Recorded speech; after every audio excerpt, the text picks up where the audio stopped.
As you can see, it's a nice Saturday morning and I'm making pancakes for the kids and I. Now, in our house, the kids like banana pancakes. I'm more of a traditionalist, but I do kind of go towards the apple pancake, so why not make both? Today I'm going to show you 2 recipes that make it really easy to create both pancakes for the apple lovers as well as pancakes for the banana lovers. So let's start with the banana pancakes.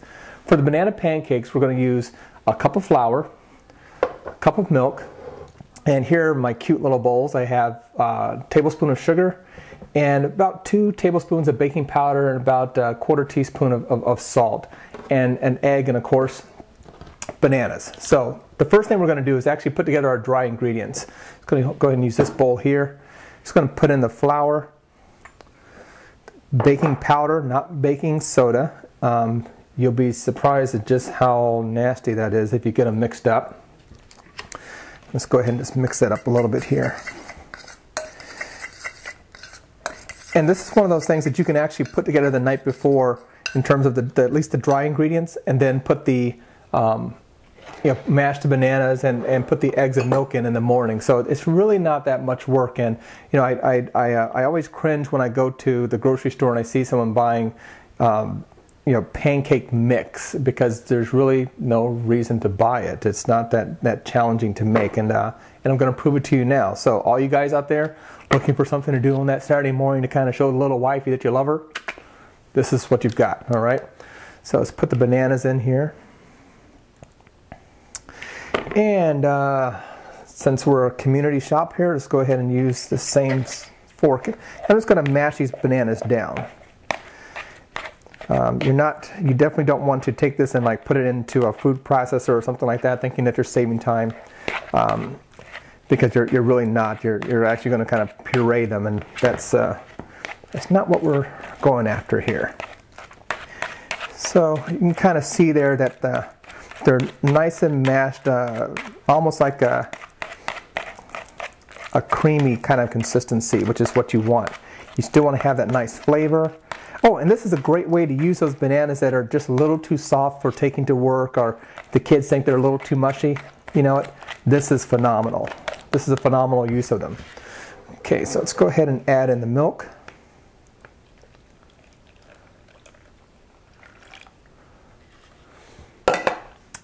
And I'm going to go ahead and start putting in my flour mixture here, just a little bit at a time.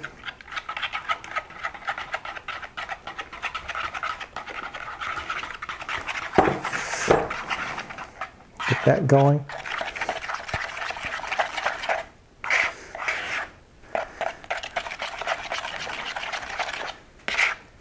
I actually had an opportunity this morning to feed our newest addition, Phoebe, and it was kind of nice because she's a breastfed baby, so I don't get that chance too often. But it was kind of nice this morning being able to spend some time with her, and because I was up so early, I decided that this would be a nice morning to also make breakfast for the rest of the kids, and this is what I came up with. And you know what? Pancake recipes, pancakes are great because you can take a basic pancake recipe like this and substitute, instead of bananas, you could substitute, say, mango. I had a chance a couple years ago to spend some time in the Philippines and just fell in love with the taste of mango. And that's something that you can definitely put in here instead. Let's go ahead and add our egg.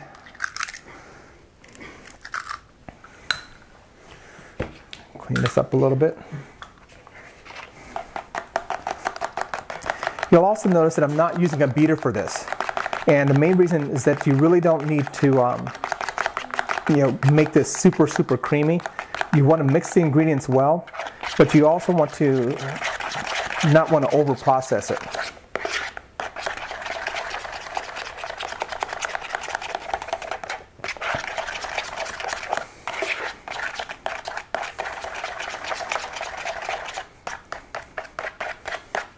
Okay, there we go. So I'm going to let this sit while we go ahead and turn on the griddle here.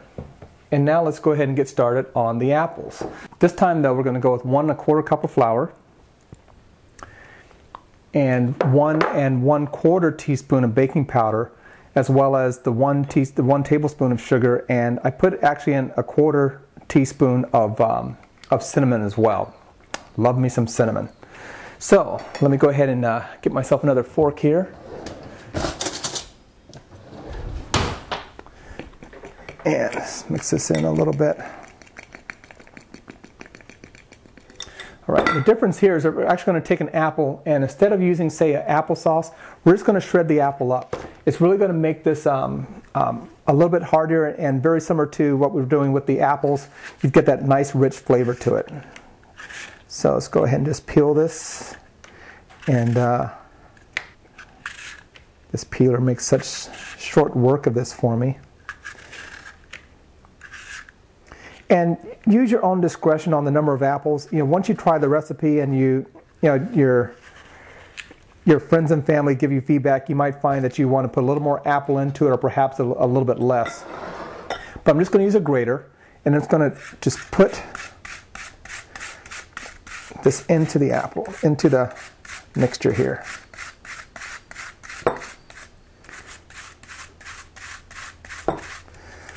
Sometimes I think that cooking should be a sport with the amount of sweat that you can work up. I mean, if they can make consider golfers athletes, why not cooks and chefs, right?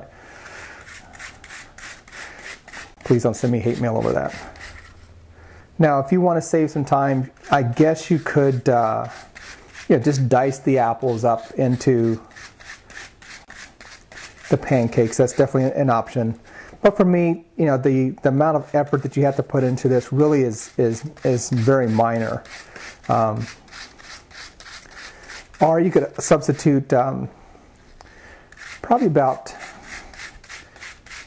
a half a cup, maybe about a half a cup or so of applesauce would give you that same general flavor.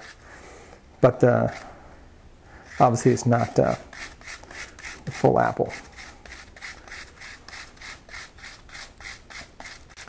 Alrighty, so we're just about done with that. And make sure I get this off of here.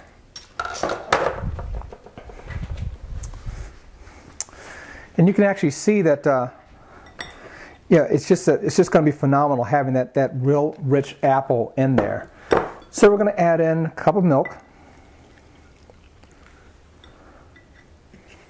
1 egg,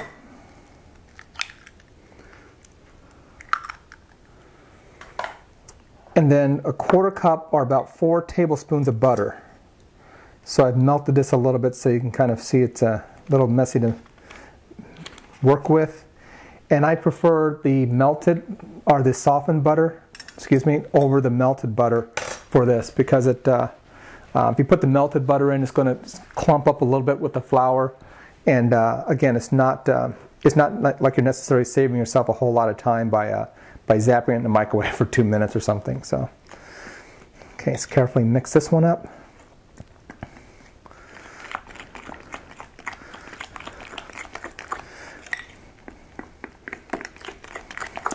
And it looks like our griddle is just about ready here.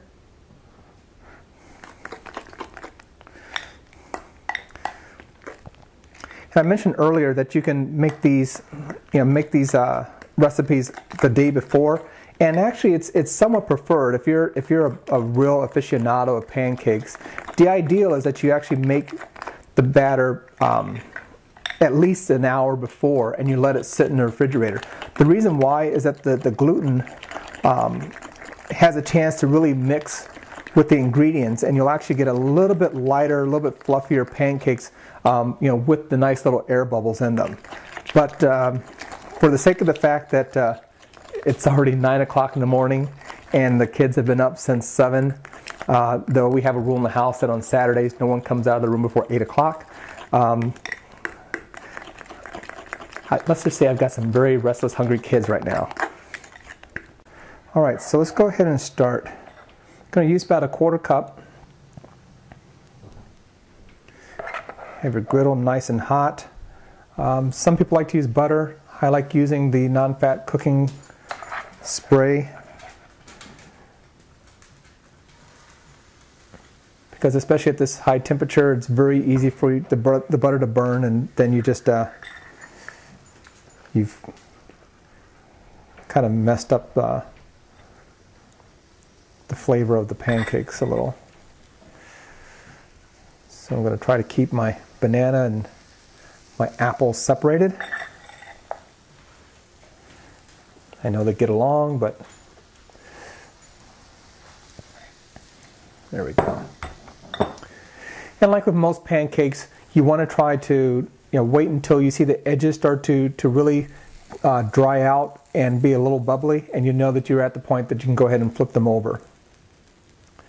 So while we're waiting on that, I can actually show you what they look like when they're done. So here's your banana pancakes and here's your apple pancakes. I mean, they come out very light and fluffy. You'll definitely want to serve them as soon as they come off the griddle, because that's where they're nice and they're hot and just delicious. So, like I said, I have a hungry set of kids here. Got to go and start feeding them. This is Christopher. Thank you for watching my cooking show. I'll see you later. Bye-bye.